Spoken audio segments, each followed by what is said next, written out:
నువ్వెంత మంచిదానివి లక్ష్మి. లక్ష్మీబాయికి జై, లక్ష్మీబాయికి జై. సరే గాని నువ్వు ఇంకో సంగతి కూడా గుర్తుంచుకోవాలి. ఏంటది? ఇక నుంచి నువ్వు నన్ను లక్ష్మి అనకుండా జోదా అనాలి. జోదానా?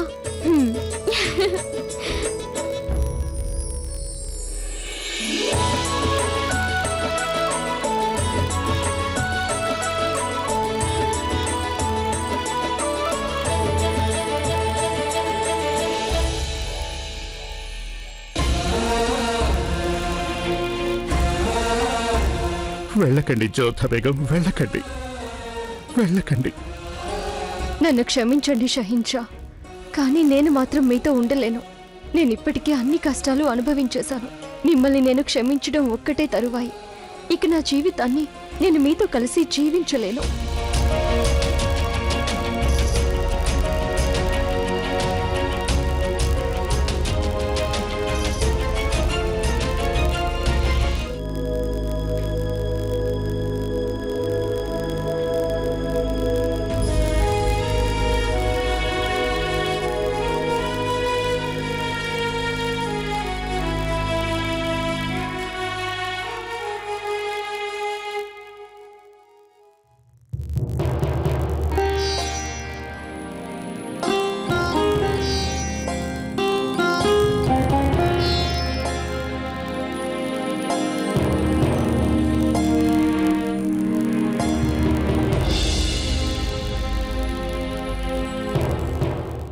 మేము మిమ్మల్ని ఎంతగానో ప్రేమిస్తున్నాం జోధా బేగం. మేము ఆ ప్రేమతోటే మీ మనసును కూడా గెలుచుకుంటాం. మా నుంచి మిమ్మల్ని దూరం కానివ్వం.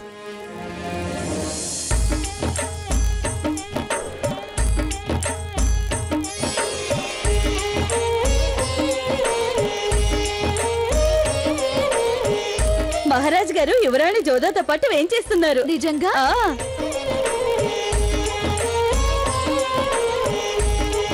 విన్నావా నువ్వు? రాజుగారు యువరాణి జోదాన్ని తీసుకొని వచ్చేస్తున్నారట. అవునా? చాలా శుభవార్త చెప్పావు నువ్వు. ఇప్పటికి ఉత్సవం ఎంతో కోలాహలంగా జరుగుతుంది. అవునవును, పద. ఇదిగో ప్రణామాలు రాజమాత. ఇలా రండి. మీకేమైనా పిచ్చి పట్టిందా? అలా పిచ్చి వాళ్ళలా పరుగులు తీస్తున్నారేంటి?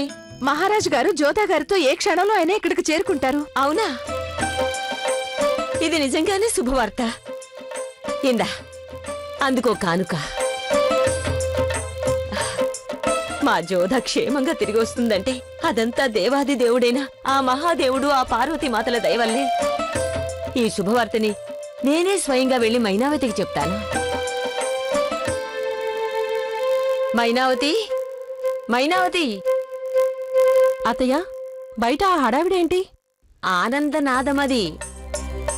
జోధ కనిపించింది మైనావతి. భారమల్లు తనని తీసుకొస్తున్నాడు. నిజమా అత్తయ్య? మీరు కానీ ఏమైనా భ్రమ పడట్లేదు కదా? లేదు మైనావతి, లేదు. ఇది నిజమే. నేను నీకు చెప్పానుగా, భారమల్లు జోదాని వెతికి తప్పక తీసుకొస్తాడని. దేవా మహాదేవా, నీకు శతకోటి ధన్యవాదాలు. నీ పేరిట జరిగే ఈ ఉత్సవ సందర్భంలో నువ్వు మా జోదాని మాకు తిరిగిచ్చేశావు. నువ్వు మా ప్రార్థనలను మన్నించావు. మా జోద వచ్చేస్తుందా? మా చిన్నారొస్తుందా? ఎవరక్కడా? హారతి అవి వెంటనే సిద్ధం చేయండి. నేనే స్వయంగా జోదాకి స్వాగతం చెప్తాను. అత్తయ్య, అత్తయ్య, నేనే అందరికంటే ముందుంటాను. తనకి ఆహ్వానం పలుకుతాను. అంతేగా అత్తయ్య? అవును తల్లి. తను ఆమెరు ప్రవేశ ద్వారం దగ్గర అందరికంటే ముందు నిన్ను చూసినట్టయితే తన ఆనందానికి అవతలుండవు. నా కూతురు పల్లకిలో ఆమెరు నుంచి వెళ్ళింది. అందుకని నా కోరిక ఏమిటంటే తన పాడే మాత్రమే ఆగ్రా నుంచి తిరిగి వెళ్ళాలని. వద్దత్తయ్యా, వద్దు. ఇప్పుడు నేను జోదాకి నా మొహం ఎలా చూపిస్తాను? తనని ముఖాముఖి ఎలా చూడగలను? ఒంటరిగా ఎన్నడూ ఆమెరికి రావద్దని తనతో స్వయంగా నేనే అన్నాను. వద్దు, వద్దత్తయ్య, వద్దు. ఇది నా వల్ల కాదు. మైనావతి, మళ్ళీ గతాన్ని తలుచుకుని కుమిలిపోతున్నావా? ఇక నిన్ను దూషించుకోకు. ఆనాడు నువ్వు జోదాకి చెప్పిందంతా కేవలం తన మంచి కోరే చెప్పావు. ఆ విధి ఎవరిని ఎలా నడిపిస్తుందో ఏ ఒక్కరికి తెలీదు. వద్దు, మీరు నన్ను బలవంత పెట్టకండి. నేను తనకి నా మొహం చూపించలేనత్తయ్యా. మీరే వెళ్ళి తనకి స్వాగతం చెప్పండి. ఆ లోపలేను తనకి మోహన్ చూపించగల మనోబలాన్ని కూడగట్టుకుంటాను. వెళ్ళండి అత్తయ్య, మీరే వెళ్ళండి.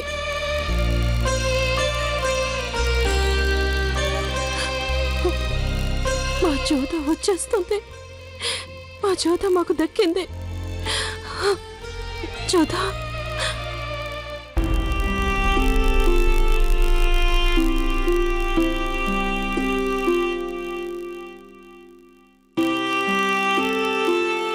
ఏమిటింత ఆలస్యం జరుగుతోంది? ఇంకా రాదే జోదా?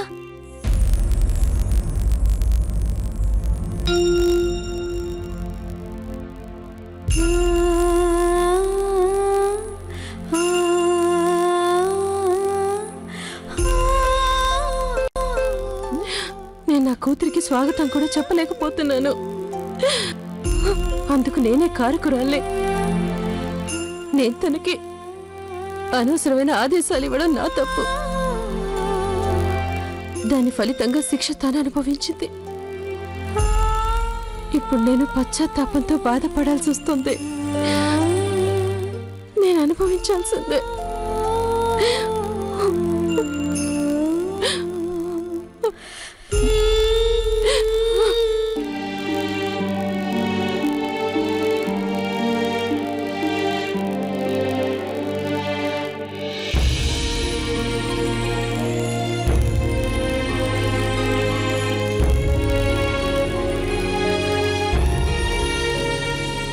ఆహా, ఇది చాలా ఉపయోగకరమైన లేపనం. అన్ని ఔషధాలను సరైన మోతాదులో కలిపి తెచ్చారు కనుక ఈ లేపనం చాలా బాగా పనిచేసేలా ఉంది. ఇందులో ఔషధాలు కలిపిన ఆ స్త్రీకి వైద్యం గురించి చాలా బాగా తెలుసుంటుంది.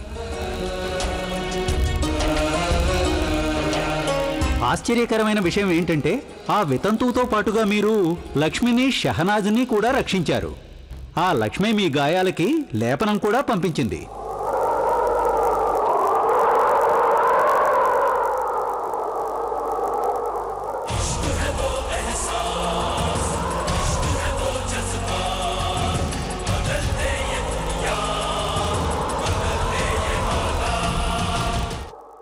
మాకు తెలుసు జోధా బేగం, మీరు తప్పక వస్తారని తెలుసు మాకు.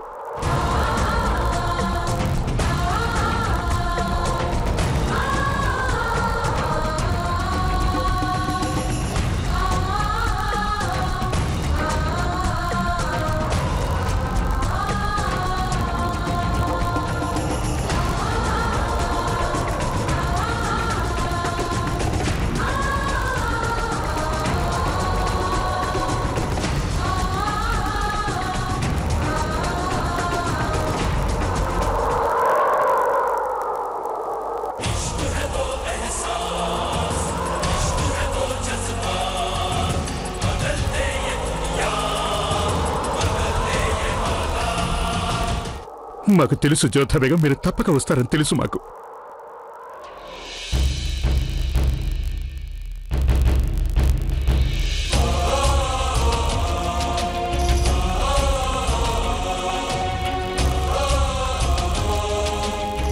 ఎంత బాధగా ఉన్నా నేను ఆగ్రాన్ని వదులుకోగలిగాను. షహిన్షా, నేను మిమ్మల్ని వేడుకుంటున్నాను, నన్ను వెంట పడుతూ రాకండి. నా జీవితాన్ని మరింత దుర్భరం చేయకండి. ఇలాంటి దుస్థితికి స్వయంగా మేమే బాధ్యులం. అడగరాని ప్రశ్నలు అడిగి ఆవిడికి ఎంతో బాధ కలిగించాం మేము. ఆ బాధను ఇప్పుడు మేము భరించాలి.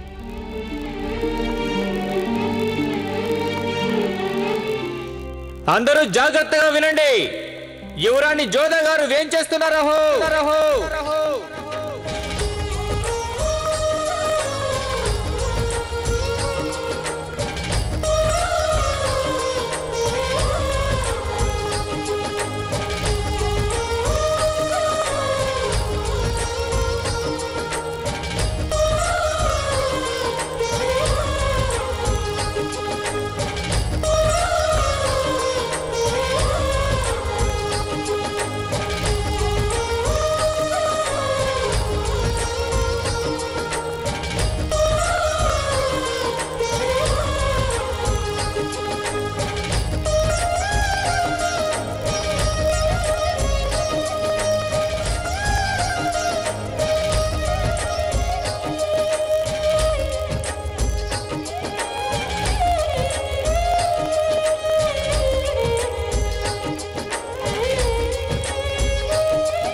ఈ విగ్రహాన్ని పద్ధతి ప్రకారం తగిన చోట పెట్టించండి. అలాగే.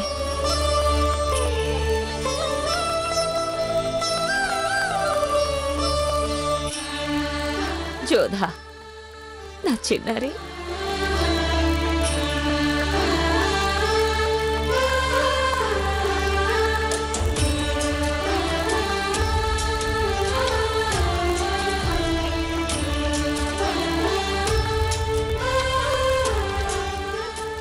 నిన్ను ఇలా చూసి మనసుకు ప్రశాంతత కలిగింది.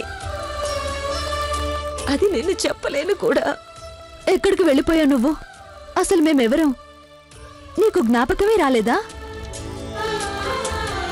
ప్రస్తుతం ఇవన్నీ అడగడం మంచిది కాదు. జోధ క్షేమంగా తిరిగొచ్చేసింది. అంతకంటే ఇంకేం కావాలి? బామ్మ, నన్ను దయచేసి క్షమించు.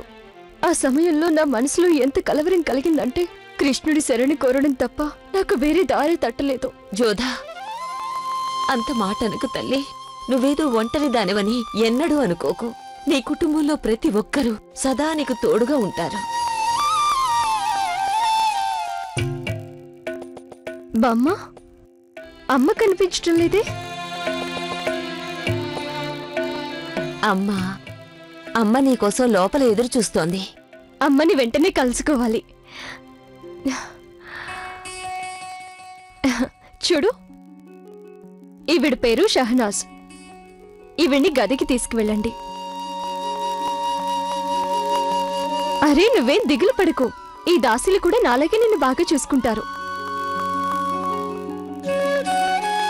జోధా, ఎవరి అమ్మాయి? తన పేరు షహనాజ్. ఆశ్రమంలో నాతో కలిసి ఉండేది. తను నన్నెంతో బాగా చూసుకునేది.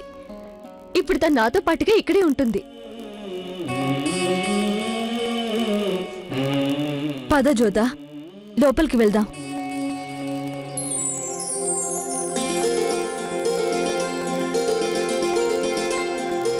భారమల్లు, నిన్ను చూస్తే నాకు గర్వంగా ఉంది.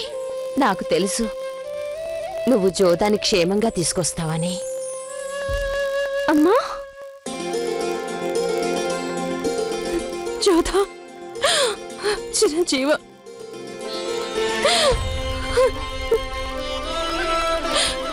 ఎక్కడికి వెళ్ళిపోయావు తల్లి?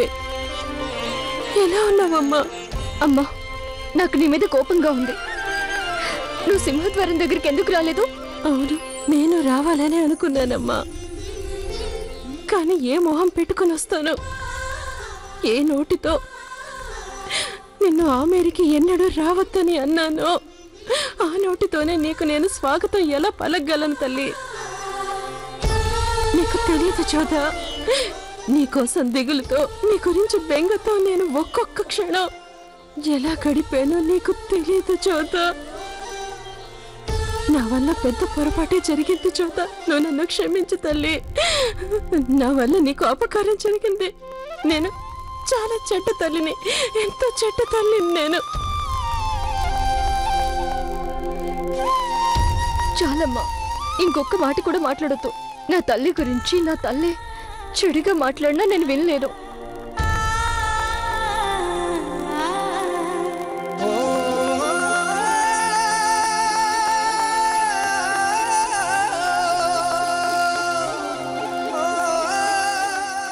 నీకు తెలుసా, నువ్వు ఈ లోకంలోనే చాలా మంచి తల్లివి. నా తల్లి మీద నాకెందుకు కోపం వస్తుంది? నాకు అలా వచ్చుంటే ఇప్పుడు మాత్రం ఎందుకు వస్తాను? అమ్మా, జరిగిపోయిన వాటి గురించి మర్చిపోమ్మా. నేను అవన్నీ జ్ఞాపకం ఉంచుకోదలుచుకోలేదు. నిన్ను బాధ పెట్టేవి నేను గుర్తుంచుకోను. నువ్వలా అనడానికి కారణం నాకు చెడు జరగకుండా చూడాలనే. నీ మనసు నేను అర్థం చేసుకోగలనమ్మా.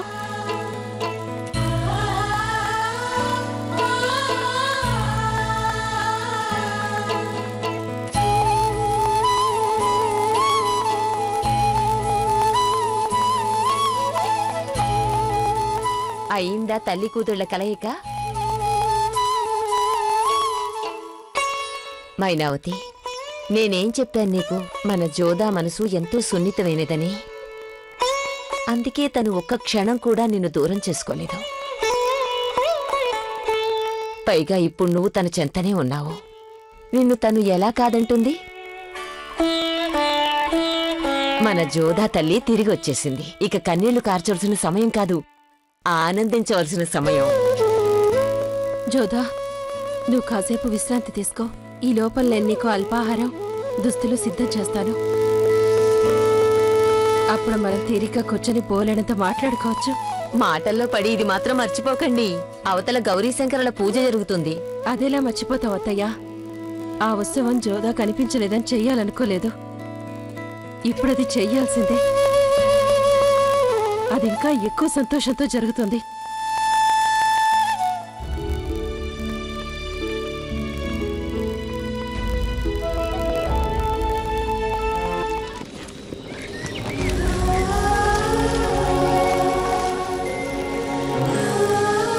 మీరందరూ విశ్రాంతి తీసుకోండి, మేము ఏకాంతంగా ఉండదలిచాం.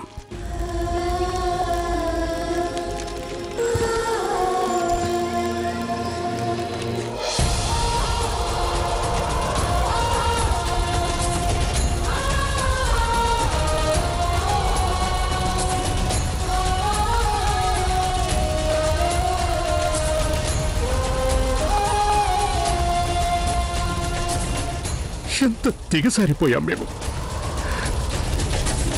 మిమ్మల్ని అనుమానించాం.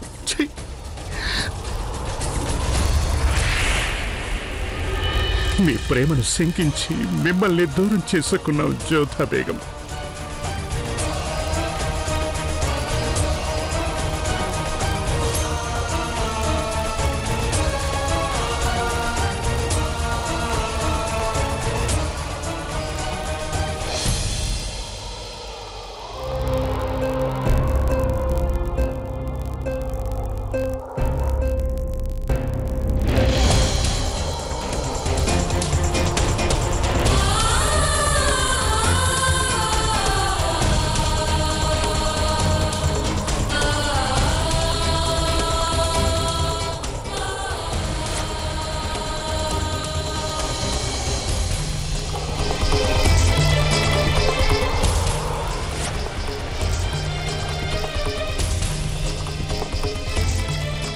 ఇలా చూడు,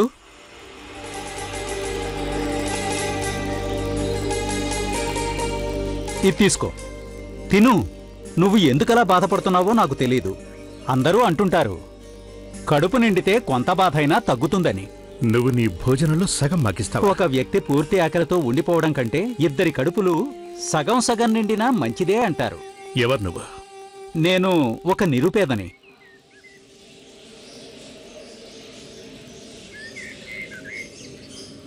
బాద్షా కన్నా గొప్ప మనసుంది నీకు. శుక్రియా. ఎందుకు వేళాకోళం చేస్తావు? బాద్షా అనిపించుకోగలవారు ఒక్కరే, ఆ జలాలుద్దీన్ మహమ్మద్. ఎంతో సాహసవంతుడు, ధైర్యశాలి, అద్భుతమైన వీరుడు.